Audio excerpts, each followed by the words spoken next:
Hello everybody. From this video we will start making our AI assistant. So first of all you have to install a package named pyttsx3.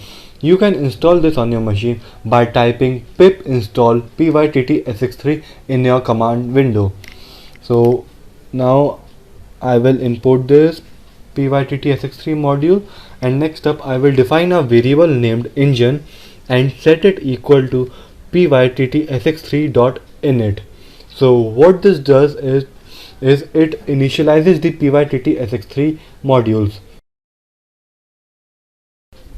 Next up I will type engine dot say and in the brackets hello world. So what this say is a predefined function, and what it does is it converts the text written in the double quotes into speech.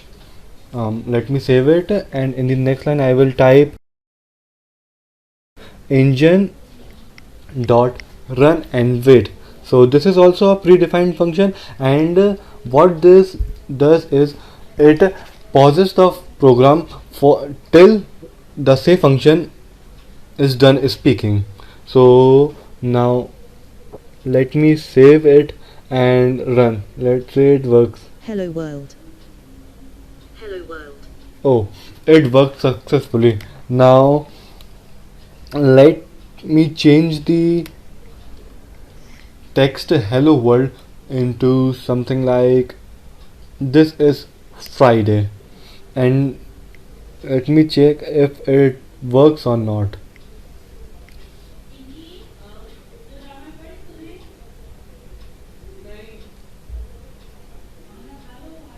This is Friday. So as you can see, the program worked correctly. Now in the next video we will try to wrap all these lines into a function. So thank you.